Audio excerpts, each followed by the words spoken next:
Greetings, ladies and gentlemen. Today I would like to take some time to salute the organization WikiLeaks for its most recent contribution to freedom of information and people's knowledge of the workings of their own government, as well as its contribution to political transparency throughout the world. As you have probably already learned, today WikiLeaks revealed some 250,000 diplomatic cables that were originated by U.S. diplomats, ranging in time from the early 1970s to recent years. Most of the cables focus on the last 3 years.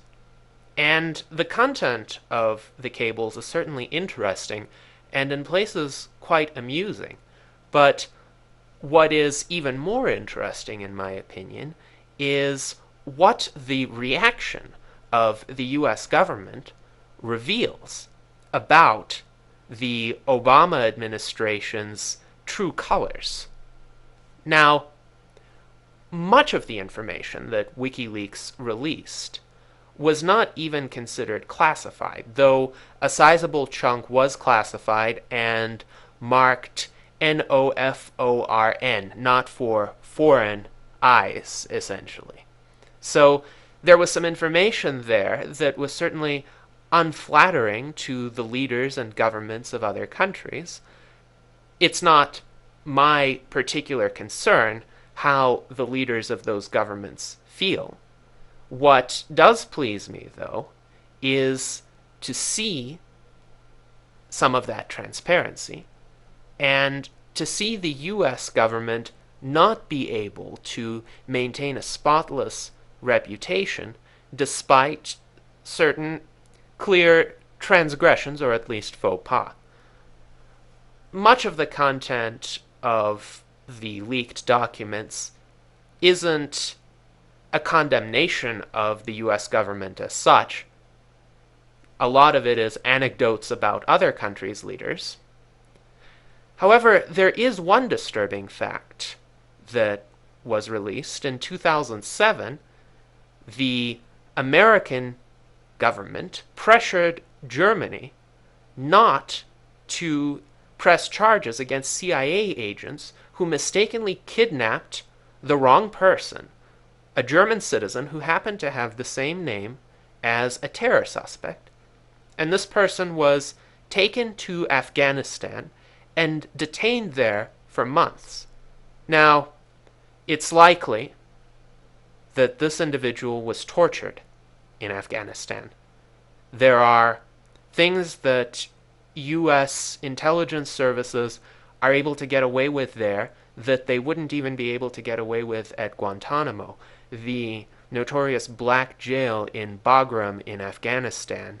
Has been a site of many human rights abuses, and even the Red Cross had issued protestations against this jail because Red Cross workers weren't allowed to visit and monitor the conditions that were there. So when it comes to treatment of terror suspects, especially back in 2007, there is no guarantee that this individual wasn't subjected to cruel and unusual punishment. And this was a completely innocent person. And the people who made this huge, momentous blunder, indeed a crime, that scarred this individual emotionally, if not physically, are able to just get away with it, depriving a person of liberty like that outside of their jurisdiction. And the government of Germany, which is supposed to have the authority to protect its citizens against these kinds of rights abuses, isn't able to do anything. To me, that was the most damaging revelation of today's WikiLeaks release. Now, more documents are going to come over the course of several days. WikiLeaks is going to release them in batches, and it may well be that more material will come out that portrays the U.S. government, particularly in its foreign policy, in a very unflattering and perhaps even criminal light. I welcome being able to know about this. As has often been said, sunlight is the best disinfectant, and I don't believe that governments should be allowed to get away with activities that would be considered criminal or disgraceful if an ordinary private citizen were to perform them. A government has specific delegated powers delegated to it from the people whom it is supposed to represent, and as such, government cannot have any rights that the people themselves do not have.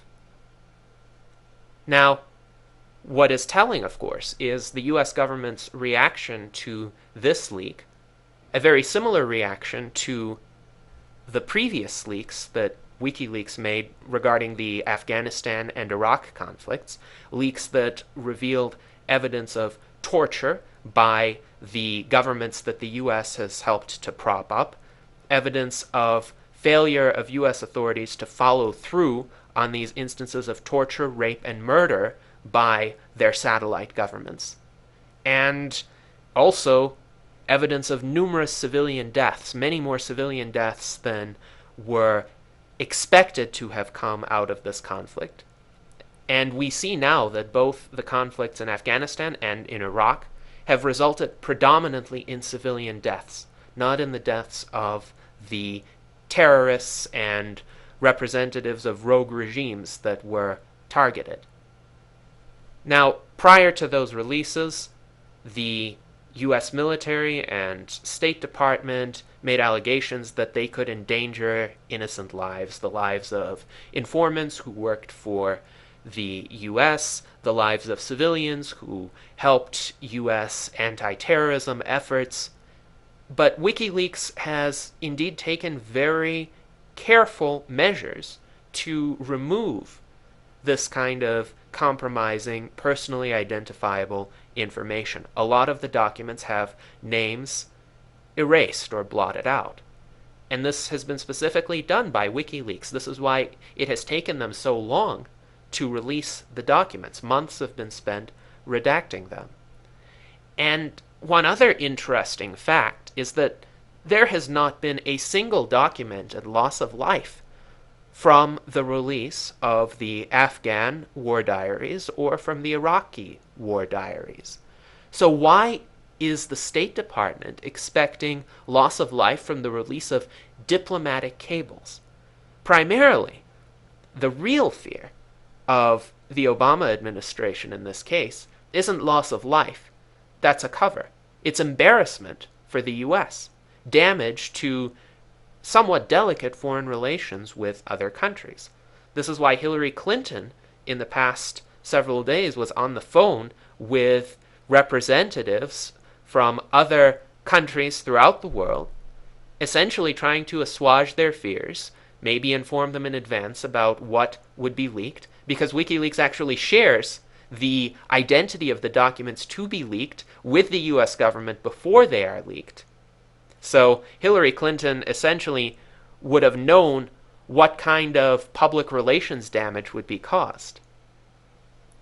So the US administration has essentially been apologizing to all of these other countries in advance, maybe saying, no, we really didn't mean all that our diplomats wrote, and we still want to be friends despite certain characterizations we've made of your leaders that you might not like. This is funny to me. And it's funny because it shows really how cavalier the attitude of the US government can be toward foreign diplomacy. How they can say all of these things behind the backs of the other countries' leaders and expect to get away with it in public relations, and when it doesn't happen, they backtrack, maybe even apologize. But what's more important, I think, in this situation is to recognize how absurd the claims are that transparency of information can result in loss of life. My belief is these documents should never have been classified in the first place. They were not classified to protect anything except the US government's image, the absence of the perception throughout the world that U.S. diplomats have committed a faux pas by characterizing other governments in certain ways. Well, perhaps U.S. diplomats should be a little more careful in what they write. Perhaps those other countries' governments deserve these kinds of characterizations. But wouldn't that also be nice to know for people throughout the world? Perhaps some of these diplomats are indeed perceptive and have valuable information to share with the people of other countries who might want to know a little bit about the idiosyncrasies of leaders whom they all too often worship or exempt from criticism. But another revelation that this leak reinforces, though does not by any means introduce into the public eye, is the blatant hypocrisy of the Obama administration, which I would say is the most hypocritical U.S. administration since that of Richard Nixon. Now, just in recent days, Obama has been giving speeches about the need for freedom of information on the internet, a lack of censorship, greater openness and transparency. And these are very nice sounding words, words that I certainly would agree with. At the same time, the Department of Homeland Security has been cracking down and shutting down about 70 websites suspected, and this is the key word, suspected, of facilitating piracy. There has been no due process for those websites to be shut down.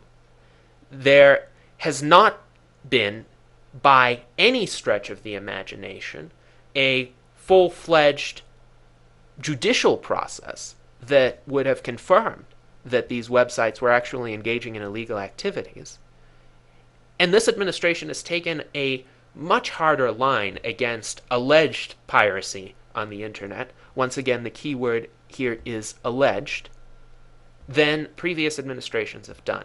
Of course, this administration has also supported the Anti-Counterfeiting Trade Agreement, quite a misnamed international treaty that has been negotiated primarily behind closed doors since 2006, and whose major impact is going to be to act as an enforcement arm for entertainment industry associations, such as the Recording Industry Association of America, and shut down independent activities by online users that may be fully legitimate, but the very suspicion of piracy, which really plays into the hands of these industry associations that want barriers to entry in the entertainment industry, that very suspicion could result in websites being taken down without due process, individuals being denied internet access under a so-called three strikes rule, and other draconian penalties.